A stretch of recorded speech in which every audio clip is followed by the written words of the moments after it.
এখানে আব্বাস ভাই আছে, নেতৃত্ব আছে, এদেরকে দিয়ে আমার কাছে খবর পাঠাবেন যে ভাইজান আপনি মিথ্যা কথা বলেছেন। আমি কথা দিয়ে যাচ্ছি, দ্বিতীয়বারের জন্য পলাশীপাড়াতে এসে আমি রাজনৈতিক করে কথা বলবো না। আমি যেটা বলবো সঠিক বলবো, মিথ্যার আশ্রয় আমার প্রয়োজন নাই।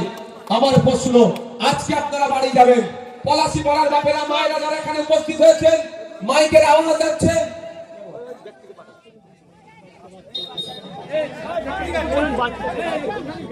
বাড়ি যাবেন, বাড়িতে বাড়ির বাচ্চাগুলোকে ডাকবেন, ক্লাস 4 5 6 7 বাচ্চাকে ডাকবেন, দেখে ক্লাস 4 5 এর বাচ্চার হাতে অঙ্কের বইটা তুলে দেন, খাতাটা তুলে দেন, আর পেনটা তুলে দেন, দিয়ে বলুন এই অনুশীলন 1 এর অঙ্কটা করতে। 100 জন বাচ্চার মধ্যে দেখবেন 90 জন বাচ্চা ফেল করছে।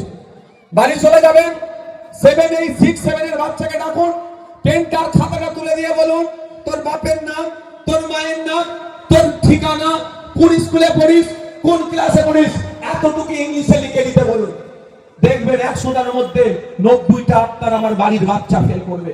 মায়েদের বলবো, হেভি অংশে আজকে মায়েদের উপস্থিতি আছে, রাস্তায় অনেক মায়েরা দাঁড়িয়েছিল, সবাইকে আমি সম্মান দিয়ে বলছি 1000-1200 বড় কথা নয়, আমি তো বলি 5000 টাকার ব্যবস্থা মায়েদেরকে করতে হবে মাসে, তার পরিবর্তে রাজ্য কিছু কাজ বুঝে নেবে। কিন্তু আমার বক্তব্য এখানে আমি তালি দেওয়ার জন্য বলছি না, আমার বক্তব্য এখানে মমতা ব্যানার্জি যে হাতে আপনাকে 1000-1200 টাকা দিচ্ছে, ওই হাতেই আপনার বাচ্চাগুলোর ভবিষ্যৎ কিন্তু মমতা ব্যানার্জি ধ্বংস করছে। একটু মাথায় রাখুন, শিক্ষা যদি প্রপার না আপনার সন্তানগুলো পায়, আগামী দিনে কম্পিটিশনে দাঁড়াতে পারবে না, সমাজ থেকে বিচ্ছিন্ন হয়ে যাবে। সমাজ বিরোধী তৈরি করার চেষ্টা মমতা ব্যানার্জি আপনার হাতে 1000-1200 টাকা দিয়ে আপনার ছেলের হাত থেকে শিক্ষাকে কেড়ে দেওয়ার চেষ্টা করছে।